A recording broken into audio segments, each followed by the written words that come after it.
Vice President of the United Steelworkers Local 2-209. It is great to see all my union brothers and sisters here today to help celebrate this great day called Labor Day.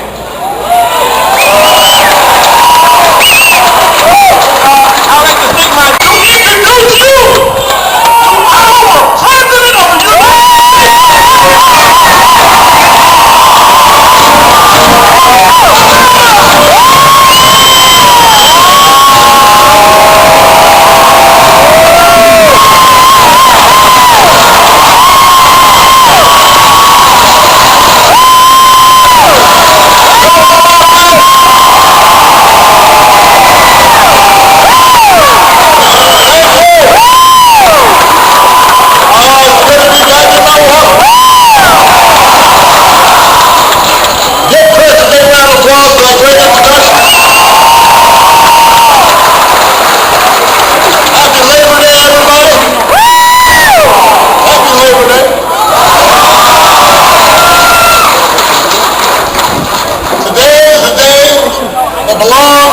to you,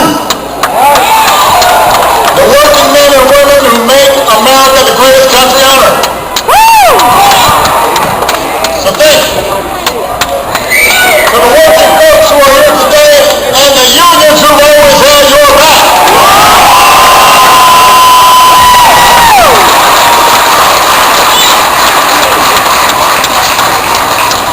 Thank you to the Milwaukee Area Labor Council.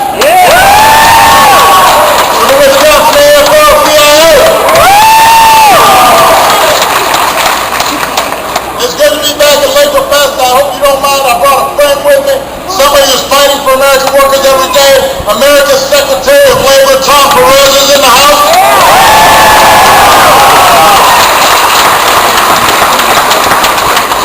I just found out Tom's wife's from Milwaukee. So his father-in-law's here. So I just told his father-in-law he's doing a really good job. Because you always want to make a guy look good in front of his father-in-law. We got some other friends I want to acknowledge. America's workers organized for it. Right. Fought for it. Right. History shows that working we're willing to fight for it. Right. Now the first time I came to Labor Fest was I was still a candidate back in 2008. Yeah.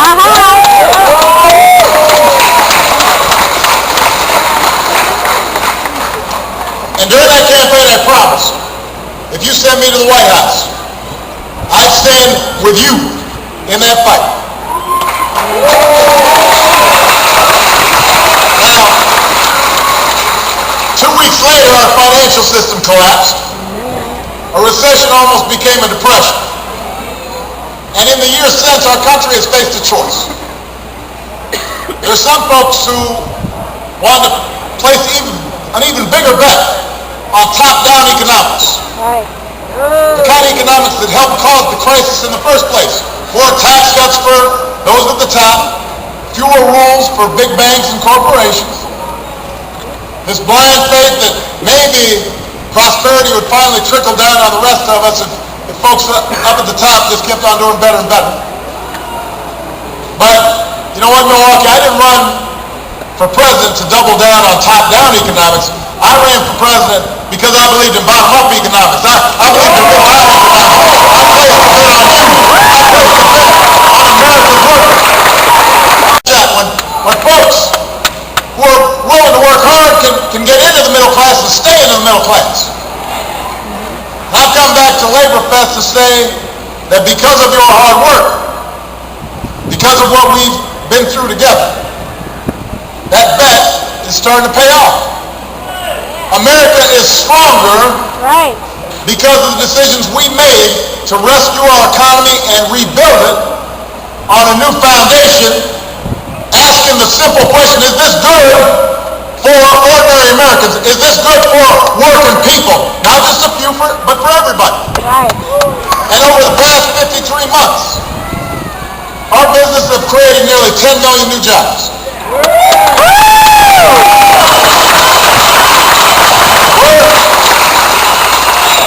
We're on a streak where the last 6 months we created more than 200,000 jobs each month. That's the first time that's happened since 1997. The economy and American workers are better off than when I took office.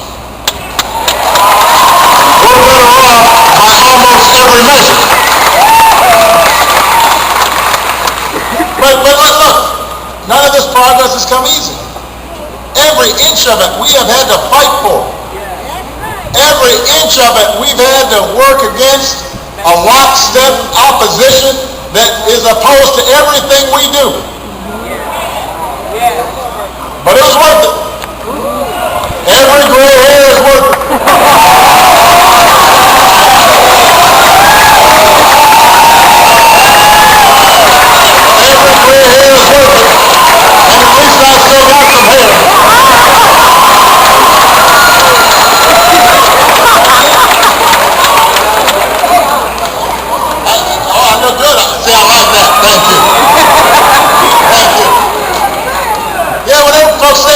Whenever they see me, they say, you know, you look okay. Like they're surprised. And then sometimes they say, I look taller than I do on TV. I say, yeah, that's because the TV's small. It makes me look smaller.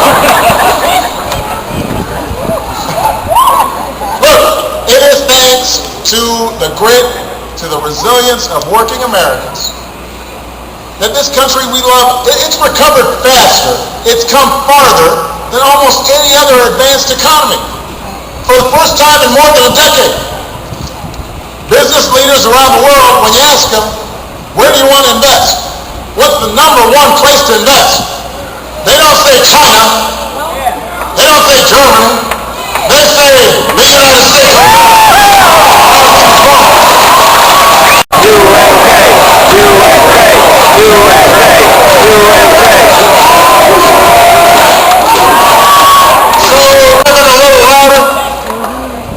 And the question now is, are we going to make the right decisions to accelerate this progress?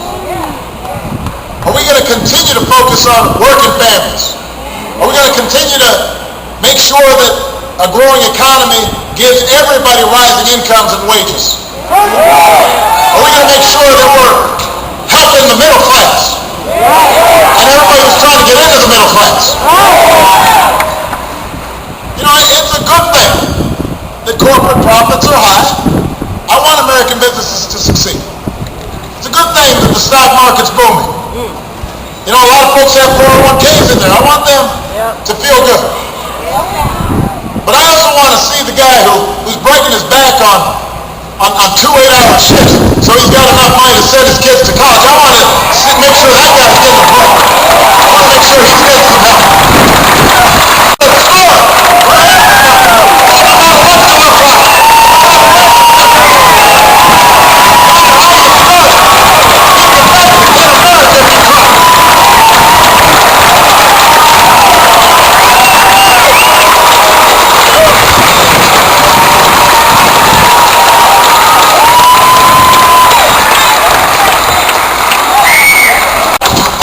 By a single mom.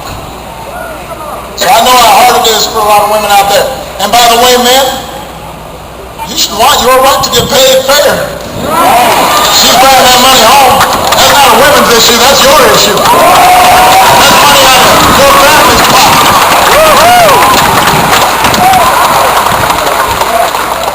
And preschool and college and health care. Let's make sure women get fair pay. Make sure working moms and dads can get a day off if their child is sick or their parents are having a tough time. Let's make sure nobody's working full time is making their family in poverty. These ideas are not un-American. They're how we built America. I tell you, Milwaukee, the hardest thing in life is changing a stubborn status quo. And it's even harder when it seems like some of the folks in power, all they care about is keeping power. But there are plenty of folks who count on you to get cynical and not vote because you don't think you can make a difference. That's how they're going to stay in power. They believe you won't get involved. They believe you won't organize. They believe you won't vote. and they will try to divide us, and they'll try to distract you, and they'll try to run the okey-doke on you, and bamboozle you, and hoodwink you. Don't buy it. Don't buy it. Because despite the cynics, America's on the move. It's making progress. Despite all the opposition. There are workers who have jobs now who didn't have them before. There are families with health insurance who didn't have them before. There are students going to college who couldn't afford it before. There are troops who were in Afghanistan who are coming home.